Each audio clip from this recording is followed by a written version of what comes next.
오늘 아침에 저희들이 갈라디아서 1장과 2장을 읽었습니다. 갈라디아서는 6장까지 되어 있고요. 갈라디아 지역에 있는 교회들에게 쓴 편지입니다. 갈라디아 지역은 지금 터키 땅에 있고요. 바울 사도가 1차 전도 여행 때 그곳을 지나서 복음을 전했던 곳이죠. 예를 들어 밤빌리아 지역 그 위쪽이 갈라디아 지역이 됩니다. 그래서 1차 전도 여행 때 복음이 증거됐던 곳에 교회입니다.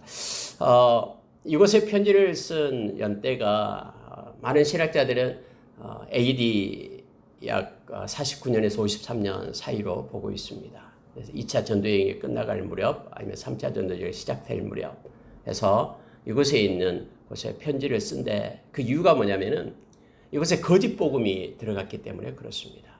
다른 복음이라고 표현하죠. 언제나 여러분 악한 자는 우리가 고린도후서에서 봤습니다마는 세 가지 것을 가지고 나타납니다. 다른 예수. 그래서 예수 그리스도의 구주 되신 메시아 되심을 훼손합니다. 두 번째는 다른 영. 그래서 성령이 아닌 다른 영을 가지고 악한 영을 가지고 나타나게 되죠. 그리고 다른 복음. 다른 복음을 가지고 생명을 주는 하나님의 의가 나타난 그래서 구원에 이르는 복음이 아닌 다른 기록된 말씀이 아닌 다른 걸 가지고 전하는 것. 이것이 이단의 세 가지 특징이죠. 네, 여러분 이곳에 다른 복음을 들어간 거예요. 특히 할례에 대한 문제가 나타납니다. 여러분 성경은 우리에게 가르쳐주고 있는 말씀이 요한계시록 22장 18절 이하에서 계시의 말씀에 더하는 자, 계시의 말씀에 빼는 자. 그래서 앞으로는 악한 자들이 말씀을 가지고 이렇게 미혹하고요. 또 자기가 은근히 자기의 어떤 사상이나 다른 것들을 붙여가지고 미혹을 합니다. 현실에 맞게끔 또 말씀을 수정해서 그걸 가지고 마치 복음인 양 다른 복음을 제시하고 미혹하는 것을 보게 됩니다.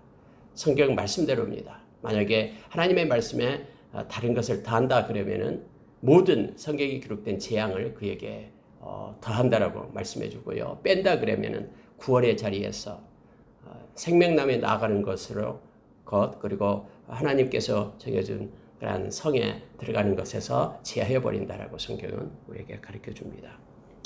여러분 이 책은 그래서 순수한 복음에 다른 혼합적인 것을 보태지 말라라는 거예요. 여러분 지금 천주교가 많은 것들이 혼합되어 있음을 우리는 잘 압니다. 그것이 로마의 국교가 됨으로 인하여 주변에 있는 많은 사람들을 끌어들이기 위해서 그들이 가지고 있던 성경적이지 않는 요소들을 많이 가지고 있습니다. 태양신 사상도 가지고 오고 무슨 조각상들을 유입하고 그랬죠. 그러니까 문제는 뭐냐면요. 이 순수한 복음에 다른 것들을 혼합적으로 더해서는 안 된다라는 것을 지금 가르치고 있는 내용이 이 갈라디아서예요. 그래 갈라디아서는 교리서에 속합니다. 그리고 율법에 대해서 또 예수 그리스도의 은혜에 대해서 복음에 대해서 이것을 분명하게 가르쳐주고 있는 것이 갈라디아서입니다. 우리는 이 갈라디아서를 읽음으로 인하여 순수한 어떤 영적 건강을 회복할 수가 있습니다. 우리가 하나님의 말씀, 오직 하나님의 말씀, 솔라 스크랍투라라는 그러한 말씀만을 붙잡는 것으로 우리의 모든 것들을 바꾸고 방향을 틀은 그런 계기가 이 갈라디아서를 통해서 우리에게 주어지기를 원합니다. 한마디로 말하면은 이 바울 사도는 이 영적인 건강을 갖다 판단할 수 있는 기준을 우리에게 제시해 줍니다. 그리고 믿음으로 구원을 받는 것이 무엇을 뜻하는지를 이 갈라디아서를 통해서 우리에게 분명히 보여주고 있습니다. 여러분 일찍이 여기에 나오면은 여기 보면은 그 바울과 바나바가 설립한 교회들 속에 침투한 거짓 가르침을 비판하고 그리고 바로잡기 위해서 이 편지가 쓰여졌고요. 특히 할례에 대한 문제가 나타나게 됩니다. 여러분 할례와 같은 유대인들의 율법을 반드시 지켜야 구원을 얻는다고 가르치는 이들이 있었습니다. 예수를 믿는 것으로는 부족하다라는 거예요. 또 복음을 받아들이는 것 그것 가지고는 구원에 이르지 못한다라고 말하면서 반드시 하나님께 속한다는 표를 해야 되는데 그게 곧 할례다. 그래서 모든 이방인들도 할례를 받아야지만이 구원을 얻을 수 있다라고 주장하는 그런 거짓 가르침이 그들에게 있었습니다. 그럴싸한 가르침이 있었다라는 걸 우리는 잘 압니다. 여러분 이 문제는 그때 초대교회 당시에 큰 문제였습니다. 그래서 여러분 우리가 사도행전 15장에서 이미 보았듯이 예루살렘 공회에서 이 문제를 가지고 회의를 열었습니다. 그리고 그때 바나바와 바울이 그 자리에 참여를 합니다. 그 내용이 지금 오늘 나오고 있습니다. 근데 그곳에서 결정을 했죠. 서로가 하나 되기 위해서, 예수 믿는 사람이 하나 되기 위해서 네 가지 것을 제의하고는 너희들에게 다른 것은 지키지 말 것을 원한다고 하면서 나타낸 거 있죠. 피를 먹지 말고 또 목매어 죽은 그러한 동물들, 이것은 이제 피와 연관된 것들이죠. 그리고 음행을 하지 말 것을 말해주고 있죠. 또 우상의 재물에 대해서 말하고요. 그런데 여러분 이러한 일이 있었는데도 불구하고요. 이 예루살렘 공회에서 정했던 교회에서 교회 협의에서 정했던 것을 지키지 않고 곳곳에서 돌아다니면서 그러한 거짓 복음을 전하는 이들이 있었습니다. 여기에 대해서 바울 사도가 경계하면서 갈라디아 교회에 지금 영적인 순수성을 회복하라고 말씀을 전하고 있는 내용입니다. 순수한 신앙의 기본을 우리는 때로는 찾아야 됩니다. 우리가 현실에 안주하다 보면은 우리도 하나님 말씀 앞에 우리 자신을 세우지 못하고 그럴 수 있겠다 하면서 현실을 따라갑니다. 근데 여러분 갈라디아서는 우리로 하여금 순수한 영적 회복을 위해서 우리로 하여금 지침을 줄 겁니다. 이 말씀을 통해서 우리가 주님 앞에 정결하고 깨끗한 자로 서기를 원합니다. 여러분 1장에 들어가면은요. 1장에 특히 인사말 중에서 여러분 4절을 한번 보십시오. 그리스도께서 하나님 곧 우리 아버지의 뜻을 따라 이 악한 세대에서 우리를 건지시려고 우리 죄를 대속하시기 위하여 자기 몸을 주셨으니 영광이 그에게 세세토록 있을지어다 하면서 여러분요. 하나님과 그리고 예수 그리스도로부터 은혜와 평강이 있기를 원하노라 라고 이렇게 인사말을 한 다음에 갑자기 바울 사도는 이걸 덧붙여요. 예수 그리스도를 나타냅니다. 그 이유가 있습니다. 왜냐하면 갈라디아 교회에 지금 아까 얘기했던 다른 복음이 들어갔기 때문에 오직 예수 그리스도를 나타내며 그분을 통해서만 우리가 구원을 얻을 수 있다라는 것을 강조하기 위하여 이 말씀을 인사말 다음에 다시 덧붙이는 거예요. 그리스도께서 예수님을 강조합니다. 예수님이 아버지의 뜻을 따라서 하나님 아버지의 뜻을 따라서 예수님이 주체가 되어서 지금 이 말씀을 쓰고 있는 거예요. 여러분 우리의 신앙은 예수 그리스도 예수님이 우리의 신앙의 중심입니다. 예수 그리스도가 우리에게 중심이 되어야 된다라고 이미 우리가 말씀을 통해서 봤죠. 그렇지 않으면 우리는 흔들리는 신앙을 갖게 됩니다. 여러분 많은 종교들이요 그들 나름대로 그 창조자 그 신을 섬깁니다. 하나님을 섬겨요. 그들 나름대로.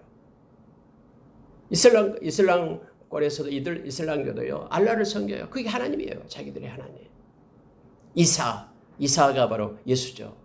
예, 이사를 선지자로 아는 거예요. 안다 이사. 또 이사도 훌륭한 사람이다 하면서 예수에 대해서도 그들이 알고요. 선지자로 섬겨요. 근데 알라 밑에 두는 것이죠. 여러분 저와 여러분은요. 예수 그리스도를 믿는 사람이에요. 예수 그리스도와 연관된 사람 그래서 크리스천입니다. 우리의 신앙의 중심에는 반드시 예수님이 있어야 됩니다. 여러분 바울 사도가 지금 예수 그리스도께서 하나님의 뜻을 따라 이 악한 세대에서 우리를 건지시려고 예수님이 우리를 건지려고 했다. 구원하신다라는 뜻이에요. 그래서 여러분 우리 죄를 대속하시기 위하여 자기 몸을 주셨다라고 말합니다. 예수님이 우리의 죄를 대속하신 분은 예수님이시다. 그래서 우리는 영광을 예수님께 세세토록 돌린다라고 지금 말하고 있는 것입니다. 예수님을 기억하면서 우리가 예수님이 십자가에서 주신 예수님의 그 은혜를 우리가 사모하며 기억하며 또 묵상할 때마다 우리에게는요 힘이 생깁니다.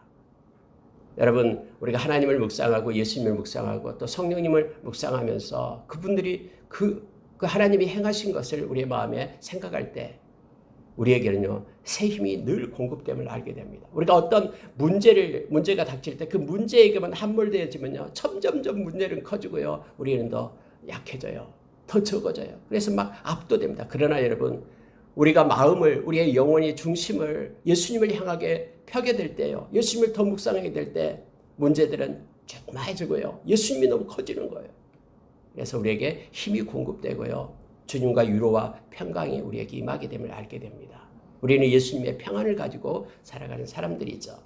요한복음 14장 27절의 말씀처럼 예수 그리스도가 주신 평강. 그래서 그분을 바라보고 그분께 영광 돌리고 십자가에서 행해 주신 그분의 은혜를 우리가 늘 묵상하게 될 때 우리는 기쁨으로 넉넉히 우리에게 주어진 삶을 승리하며 살아갈 수 있음을 압니다. 지금 바울 사도가 처음부터 인사부터 예수 그리스도를 중심으로 나타내고 드러내고 있는 것입니다. 우리도 역시 예수님 중심으로 살아가는 우리가 되기를 원합니다. 그러면서 이제 다른 복음에 대한 말씀으로 바로 들어갑니다. 여러분 6절에 한번 보십시오. 그리스도의 은혜로 너희를 부르신 이를 이같이 속히 떠나 다른 복음을 따르는 것을 내가 이상하게 여기노라. 예수님의 은혜로 너희에게 주어진 은혜로 너희를 부르신 이를 속히 떠나서 다른 복음을 그대로 받아들이게 된다는 거예요. 무슨 얘기냐면요. 99%가 온전한 하나님의 말씀이라도 1%만 더해도 이것은 다른 복음이 되어버립니다. 여러분 복음은요. 말씀 그대로여야 돼요. 그렇지 않고 마치 0.0001% 다른 것을 보태가지고 그것이 마치 복음이냐 하면 이것은 다른 복음이다. 전혀 복음과 다르다라고 지금 바울 사도는 말하고 있죠. 자, 분명합니다. 여러분 7절에 보니까 다른 복음은 없다라고 말합니다. 다만 어떤 사람들이 너희를 교란하여 그리스도의 복음을 변하게 하려 함이라. 이것은 변질된 복음이고 변질된 복음은 너희가 가진 복음과 다르기 때문에 그것은 절대로 구원에 이를 수 없다라고 말합니다. 심지어 여러분요 8절에 보니까는 너희에게 전한 복음 외에 다른 복음을 전하면 저주를 받을지어다 라고 말하죠. 우리가 이 저주 아나데마 이 저주에 대해서 앞전에 고린도전서 16장 22절에서 이거에 대해서 말씀을 나눴죠. 원래 저주라는 아나데마라는 뜻은 뭐냐면요. 그 신에게 바쳐진 재물이라는 뜻이에요. 신에게 바쳐진 재물이 아나데마 저주라는 원래 뜻입니다. 무슨 뜻이냐면요. 반드시 죽음을 당할 가축이나 불태워 없어질 이 물건에 적용하는 단어가 바로 이 아나데마 이거죠. 그래서 이 아나데마라는 저주는요. 이것은 하나님 앞에 반드시 죽을 운명이다라는 뜻이에요. 반드시 심판받아서 죽을 것이 바로 저주라는 아나데마의 의미입니다. 하나님을 그래서 바울 사도가 예수님을 사랑하지 않는 자는 저주를 받을지어다라고 얘기하죠. 예수님을 사랑하는 자는 예수님의 오심을 사모하면서 기다리는 거죠. 그래서 마라나타 하고 두 단어가 서로 대조되어서 우리에게 가르쳐줍니다. 아나데마, 마라나타. 다른 복음을 가진 사람은 반드시 죽임을 당하고 심판을 받게 될 것이다 라고 말합니다. 여러분 우상 숭배자들은 성경에서 말할 때 반드시 그들은 수치를 당하게 된다 했죠. 이 수치를 당하다라는 말도 그거예요. 그냥 부끄러움 당하고 만다라는 뜻이 아니에요. 그들의 영혼이 멸망에 이르러서 그들은 막 자기들이 구원이 있다라고 거기서 빌고 그것을 의지하고 나가지만은 그러나 하나님을 의지하고 하나님을 떠난 모든 사람, 우상 숭배하는 모든 사람은 수치당한다라는 그들은 멸망에 이른다라는 뜻과 동일한 것입니다. 반드시 저주받는다. 또 반복해서 9절에서도요. 다른 복음을 전하면 저주를 받을지어다 라고 말합니다. 자 10절 보십시오. 이제 내가 사람들에게 좋게 하랴 하나님께 좋게 하랴 사람들에게 기쁨을 구하랴 내가 지금까지 사람의 기쁨을 구하였다면 그리스도의 종이 아니니라. 우리가 갈라디아서 1장 10절을 많이 암송하고 있고 또 묵상하는 것입니다. 그 사람들을 볼 때 거짓 복음을 전하고 있는데 내가 그 사람 편 들지 않는다라는 거예요. 아무리 인맥이 또 아는 사람이건 이건 상관없이 말씀대로 나는 사람을 좋게 하기 위하여 이걸 쓴 것이 아니다라는 거예요. 내가 정말로 그리스도의 종이라면은 나는 진리의 말씀을 그대로 전한다라고 말하고 있는 것입니다. 내가 지금까지 사람들의 기쁨을 구하였다면 사람들이 나의 중심이 되었다면 나는 그리스도의 종이 아니다. 나는 그리스도의 종이기 때문에 그분의 진리의 말씀만을 전하고 그분이 기뻐하는 일만을 하겠다라고 지금 바울사는 말하죠. 이것은 여러분 이 앞전에 바울이 얘기했던 것이 우리는 진리를 따라서 아무것도 행하지 않는다라는 것과 동일한 말씀임을 보게 됩니다. 예수님께서도 사람에게 보이려고 행한 모든 것들은 히포크리시, 위선이다라고 우리에게 마태복음 6장에서 가르쳐주고 있죠. 근데 여러분요, 우리가 사람을 섬기고 사람을 나보다 낮게 여기고 하는 것은 맞습니다. 그러나 진리에서만큼은 우리가 명확해야 됩니다. 또 우리가 삶 자체가 하나님 앞에 서 있다라는 것을 우리가 기억해야 되고요. 사람을 좋게 하기 위하여 또 사람을 기쁘게 하기 위하여 사는 삶을 멈추고 먼저 우리가 하나님 앞에 서야 됨을 압니다. 그래야지만이 결국 결과적으로 사람을 좋게 하고 사람의 생명을 구하게 되는 거예요. 사람이 먼저가 되면은 그 사람도 구하지 못하고 우리는 우리의 모든 것들도 다 잃게 됩니다. 언제나 우리는 하나님을 통해서 사람에게로 가는 거예요. 우리가 다른 사람과 만날 때도 그 사이에 우리는 반드시 하나님이 계시는 거예요. 그래서 하나님을 보고 하나님을 통하여 말씀을 통하여 그 사람과 만나고 교대하고 그래야지만이 하나가 되고요. 그 사람을 유익하게 할 수 있음을 성경이 우리에게 가르쳐 줍니다. 저와 여러분은 그리스도의 종입니다. 다음에 갈라디아 2장에서도 나옵니다만 우리는 죽고 우리 안에 그리스도가 살아계시는 자. 이게 곧 믿음이고 또 이것이 그리스도의 종의 모습임을 보게 됩니다. 오늘 또 하나님을 기쁘시게 하는 우리가 되기를 원합니다. 히브리서 11장 6절에서 하나님을 기쁘시게 하는 것은 우리의 믿음이라고 했습니다. 그런 믿음은 보이는 대로 사는 것이 아니라 보이지 않는 것을 보이는 것처럼 사는 것이 믿음이죠. 말씀을 따라서요. 그래서 특히 하나님께 나아가는 자는 그가 계신 것을 믿어야 됩니다. 무슨 얘기냐면은 코람데오죠. 하나님이 살아계셔서 지금 나와 함께함을 믿는 것이 믿음입니다. 그래서 늘 올곧고 정직하게 우리는 살아야 됩니다. 또 하나는 그를 찾는 자들에게 상 주신 있음을 믿어야 된다고 우리에게 가르치잖아요. 우리는 주님을 찾습니다. 그분의 이름을 부르고 그분께 기도하고 또 그분께 우리가 의탁하면 가장 좋은 것으로 채워주실 그분을 우리는 믿습니다. 그분의 때를 우리는 기다리면서 그래서 살아가는 자가 믿음으로 사는 것임을 우리에게 가르쳐 줍니다. 여러분 11절로 내려가겠습니다. 보십시오. 형제들아 내가 너희에게 알게 하노니 내가 전한 복음은 사람의 뜻으로 된 것이 아니니라 해서 이제 바울 사도가 갈라디아 교회들에게 전했던 그 복음에 대해서 이제는 말하고 있는 것이죠. 이것은 사람에게서 난 것이 아니다. 나는 사람을 좋게 하기 위하여 사람을 기쁘게 하기 위하여 하나님의 말씀 사역을 행하는 것이 아니라 우리 그리스도 하나님을 기쁘게 하기 위하여 즉 주님께서 행하시는 그 복음을 나는 전했고 주님이 주신 것을 전했다라는 걸 지금 말하고 있는 강조하고 있는 겁니다. 나는 그리스도의 종이기 때문에 그리스도가 시키는 대로 한 것이다. 내가 꾸며내고 만들어낸 조작된 복음이 아니다라는. 그러나 너희들에게 지금 다른 복음을 전하고 있는 그들은 그들의 생각에서 나타난 말씀에다가 할례라는 것을 더해가지고 지금 전하고 있는 것인데 나는 종이기 때문에 나는 그대로 그리스도께서 내게 주신 것을 너희들에게 전한다라고 지금 말하면서 바울 사도가 전한 복음에 대해서 지금 변증하고 있는 내용입니다. 자, 한번 보십시오. 내가 전한 복음은 사람의 뜻을 따라 된 것이 아니다. 자, 12절을 보십시오. 이는 내가 사람에게서 받은 것도 아니요 배운 것도 아니요 오직 예수 그리스도의 계시로 말미암은 것이라. 내가 전한 복음은 우리 주님께서 주신 것을 그대로 너희에게 전한 것이다. 내가 꾸며내고 만들고 누구한테 배우고 받은 것도 아니다. 주님이 주신 계시에 의해서 말씀을 전한 것이다 라고 지금 바울 사도가 전한 그 복음이 진짜 복음임을 지금 변증하고 있는 것입니다. 그러면서 그걸 자기가 행했던 것을 지금 간증하고 있는 거예요. 내가 지금 복음을 어떻게 받았냐면은 이렇게 받았다면서 말하고 있는 거예요.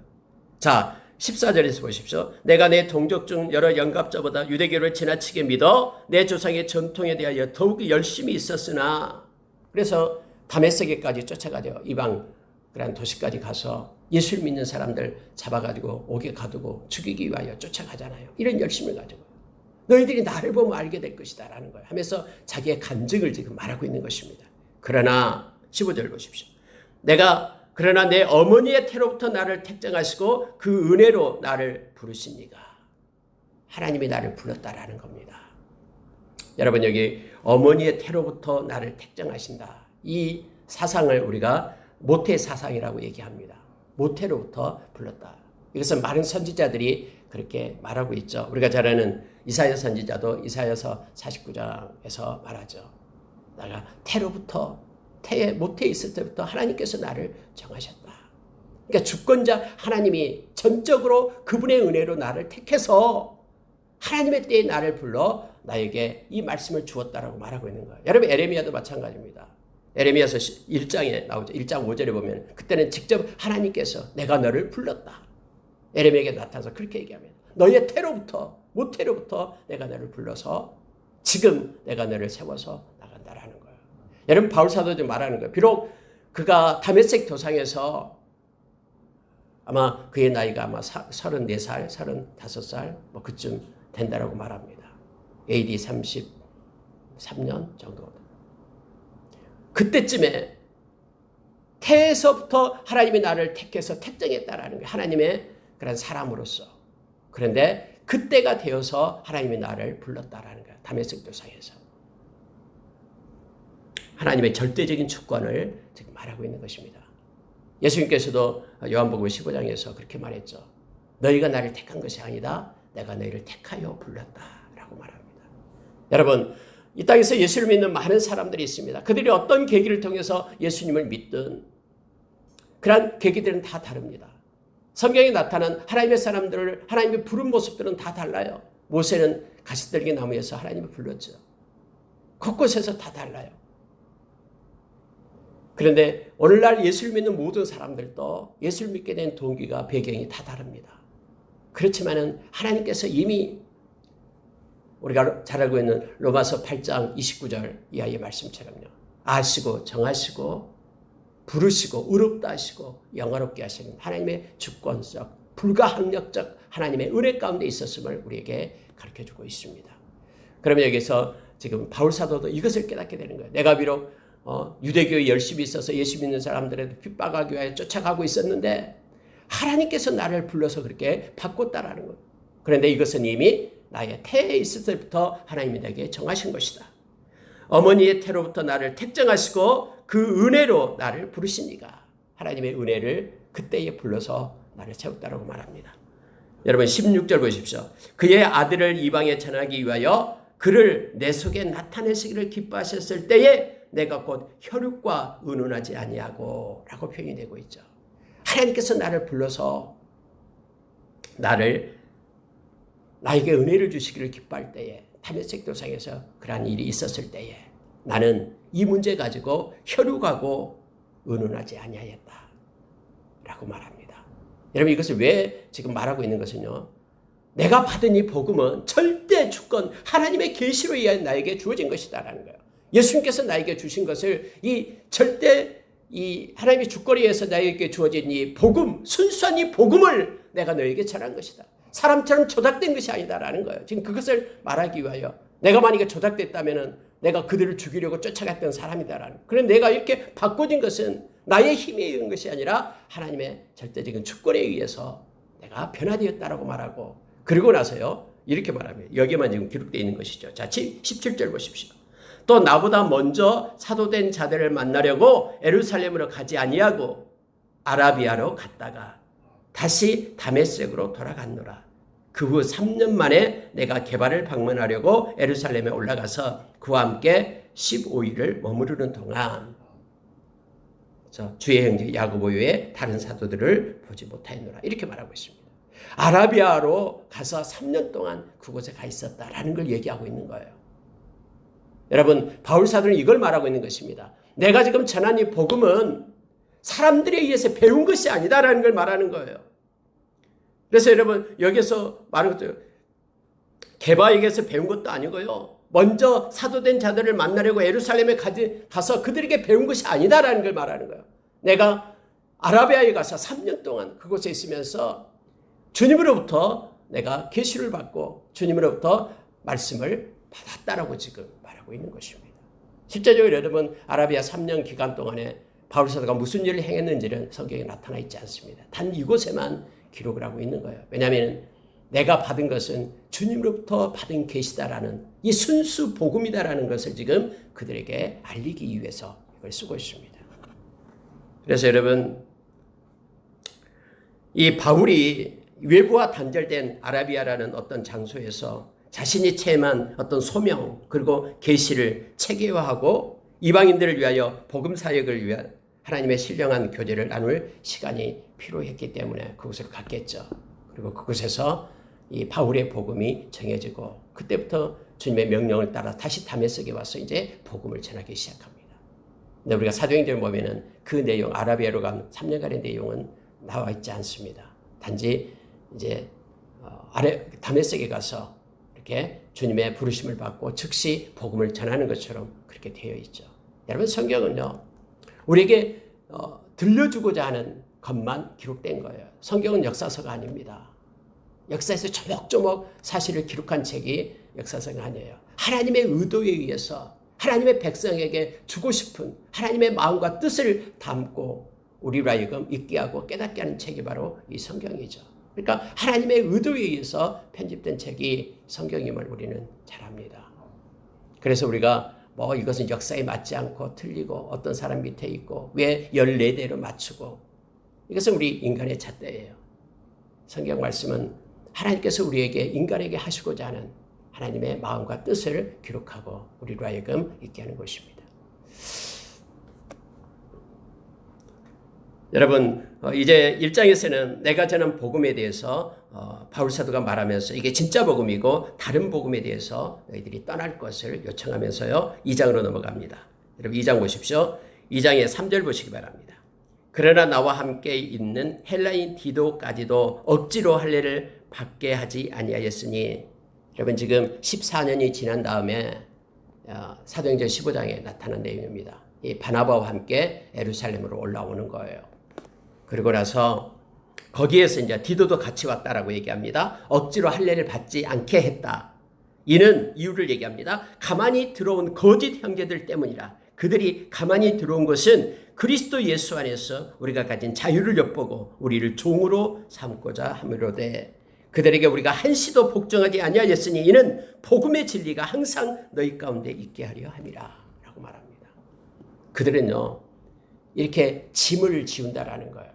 예수 안에서 주님이 주신 이 자유를 엿보고 이 자유롭게 인생을 살지 못하도록 매일 짐을 얹기 위하여 자유를 엿보고 들어온다라는 겁니다. 여러분, 예수 그리스도 안에서 우리가 자유를 누리죠. 그런데 여러분, 이 다른 것들, 복음이 아닌 다른 것들은 언제나 우리에게 짐이 됩니다. 우리를 무겁게 하고 짓누르고 이 땅에서 행복하게 살지 못하도록 하는 것이 다른 것이다, 다른 복음이다라고 말합니다. 그래서 디도를 할례를 받지 않게 했다라고 말합니다. 그들이 막 할례를 받으라고 주장하지만은 할례를 받지 않게 했다. 왜냐하면 이방인인 너희들이 그리스도 예수 안에 있는 자유를 누리기 위하여.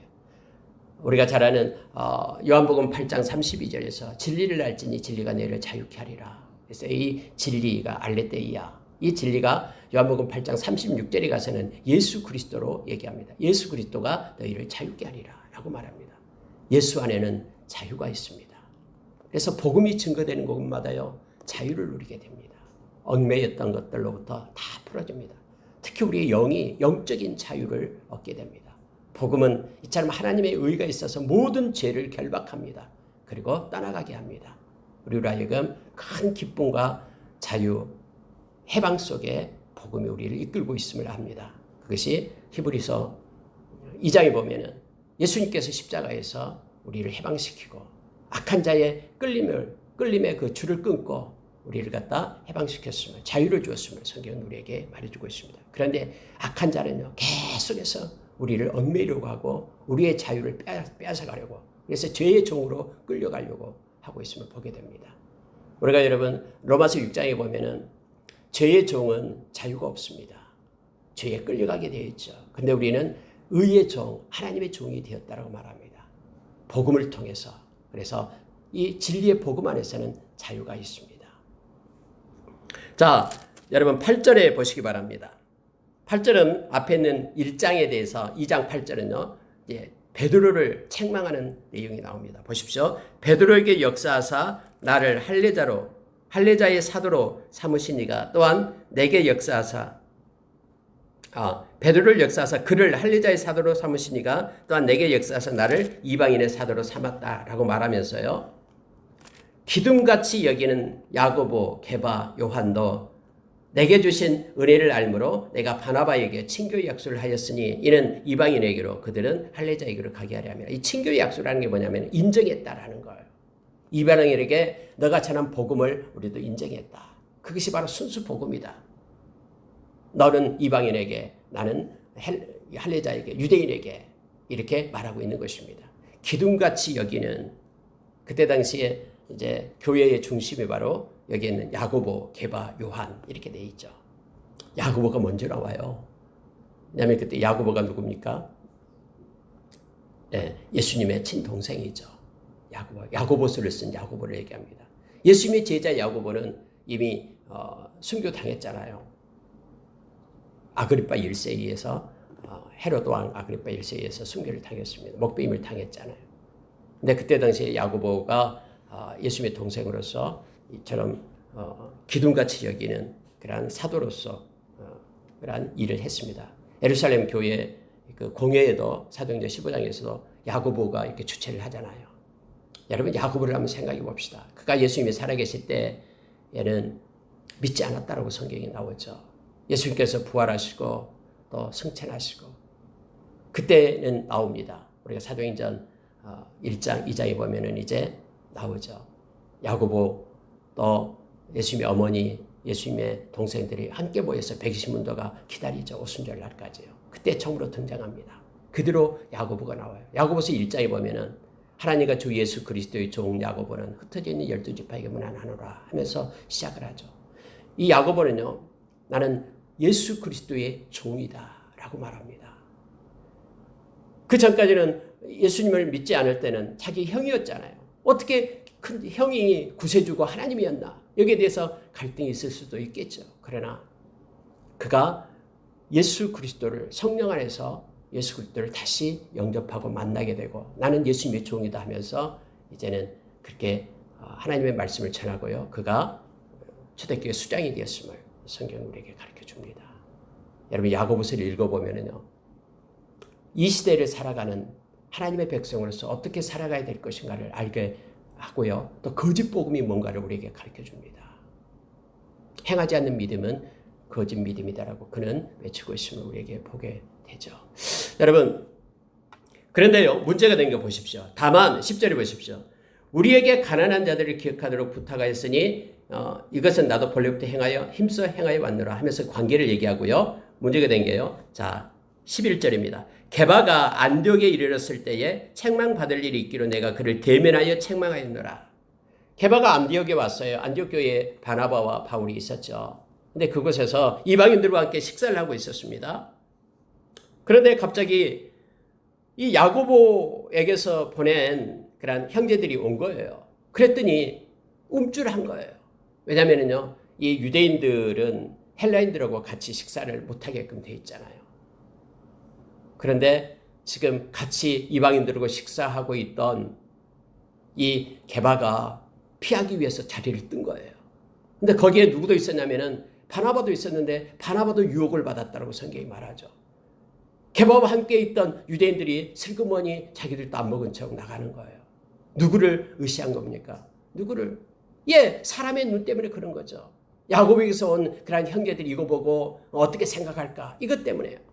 그러니까 중심이 하나님께 있지 않고 사람을 두려워하는 그런 모습 속에 있었음을 지금 얘기하고 있는 것입니다. 그때 여러분요, 이렇게 말합니다. 13절 보십시오. 남은 유대인들도 그와 같이 외식함으로 바나바도 그들의 외식에 유혹되었느니라. 그러므로 나는 그들이 복음의 진리를 따라 바르게 행하지 아니함을 보고 말씀을 따라 행함이 다르다라는 거예요. 그래서 모든 자 앞에서 게바에게 이르되 네가 유대인으로서 이방인을 따르고 유대인답게 살지 아니하면서 어찌하여 억지로 이방인을 유대인답게 살게 하려느냐 하였노라.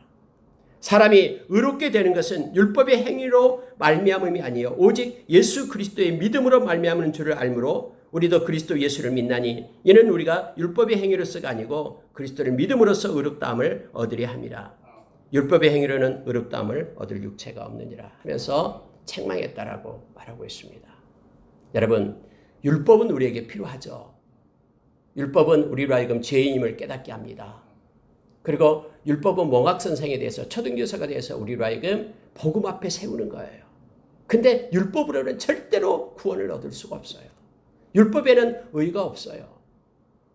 근데 그래서 만약에 율법주의가 되면은 이게 문제가 되는 거예요. 이것도 하고 이것도 하고 이것도 하고 그래야지만이 뭘 하게 된다. 이게 아니에요. 하나님의 은혜가 먼저예요. 내가 복음으로 인하여 은혜로 구원을 받았기 때문에 하나님의 백성으로서 감사함으로 이것저것 하나님께서 원하는 것들을 우리가 지킬 수 있는 능력이 생겨서 그걸 행하는 것이죠. 억지로 행하는 것이 아니라 하나님이 주신 은혜 가운데 우리가 행하게 되는 것입니다. 율법주의는 그게 아니에요. 이것도 지켜야 되고 저것도 지켜야 되고 우리를 얽매이는 것이 율법주의입니다. 율법은 우리에게 필요합니다. 우리로 하여금 더 하나님을 찾게 하고요. 예수님의 은혜를 더 감사하게 하고요. 그리고 그 복음의 그 은혜 가운데 우리가 들어가게끔 하죠. 그러나 율법주의는 우리에게 짐이 되고 우리를 얽매이게 하고 우리를 비참하게 만들고 그곳에는 구원이 없다라는 걸 지금 말하고 있는 것입니다. 베드로도 여러분 이렇게 사람의 눈치를 보면서 사는 것이 있습니다. 이 복음을 가지고 우리가 산다는 것, 믿음의 그런 경주를 한다는 것은요, 끝까지 가는 것입니다. 한 번 내가 이렇게 말씀으로 살았다고 해서 끝나는 게 아니에요. 우리 생명 다할 때까지. 이 베드로 사도가 말했듯이요. 아마 그래서 그랬는지도 모르겠습니다. 우는 사자가 우리 주변에서 우리를 삼키려고 지금 으르렁대고 있다라는 거예요. 그래서 끝까지 믿음을 지켜야 됨을 우리에게 가르쳐 줍니다. 고린도전서 그래서 10장에서는 선줄로 생각하거든 넘어질까 조심하라고 우리에게 가르칩니다. 영적 교만만큼 무서운 것이 없습니다. 자, 여러분 19절 보고 마치도록 하겠습니다. 19절 20절 보고 마치겠습니다. 내가 율법으로 말미암아 율법에 대하여 죽었나니 이는 하나님에 대하여 살려 함이라. 율법을 버려라는 뜻이 아닙니다. 율법주의 그것으로 구원받는다 이게 아니고 하나님에 대해서 살려 함이라라고 말하죠. 하나님이 주신 은혜로 산다라는 것입니다. 그러면서 여러분요 20절에는 우리에게 중요한 걸 말합니다. 내가 그리스도와 함께 십자가에 못 박혔나니 그런즉 이제는 내가 사는 것이 아니요 오직 내 안에 그리스도께서 사시는 것이라. 이제 내가 육체 가운데 사는 것은 이걸 삶을 얘기하죠. 지금 내가 육체 가운데 이 땅에서 살고 있는 것은 나를 사랑하사 나를 위하여 자기 자신을 버리신 하나님의 아들을 믿는 믿음 안에서 사는 것이라. 믿음 안에서 사는 것이다. 나는 죽고 그리스도가 내 안에 사는 것이 곧 내가 이 땅에서 믿음으로 사는 모습이다라고 지금 말하고 있는 것입니다. 갈라디아서 2장 20절을 우리가 묵상할 때 우리에게 큰 은혜가 있음을 압니다. 그리고 이것은 많은 이들이 묵상하고 또 암송하고 있는 말씀입니다. 믿음으로 산다는 것, 그것은 나는 죽고 그리스도가 내 안에 사는 것, 결국 그리스도의 말씀을 따라 순종하며 사는 것이 곧 믿음으로 사는 것임을 우리에게 가르쳐 줍니다. 자, 21절 보십시오. 내가 하나님의 은혜를 패하지 아니하노니 만일 의롭게 되는 것이 율법으로 말미암으면 그리스도께서 헛되이 죽으셨습니다. 율법주의, 율법을 주장하는 사람은요, 예수님의 십자가의 은혜를 약화시킵니다. 할례를 받아야지만이 된다. 안식일을 지켜야지만이 된다. 예수님께서 십자가에서 행하셨던 모든 일들을 다 소멸시키는 겁니다. 우리는 예수님을 자랑하고 예수님을 높이는 자입니다. 그래서 크리스천입니다. 예수님의 십자가의 그 은혜, 그리고 주님이 주신 그 말씀을 따라 믿음으로 살아가는 것, 이것이 십자가를 붙들고 있다라는 의미입니다. 십자가 아닌 다른 것을 가지고 그 십자가의 은혜를 버린다라는 것은요, 복음에서 떠났다라는 것을 말하고 있습니다. 우리가 이 땅에서 매일매일 베드로처럼 때로는 사람의 그러한 두려움 때문에 우리가 진리의 말씀에서 떠난 행동을 하는 경우도 있습니다. 그때마다 여러분 우리는 빨리 회개하고 주님께로 돌아오고 말씀을 붙잡고 믿음으로 참 자유를 누리면서 살아가는 저와 여러분 되기를 원합니다. 우리는 죽고 우리 안에 그리스도가 사는 것, 이것이 믿음의 모습임을 말씀을 통해서 봅니다. 함께 기도하겠습니다.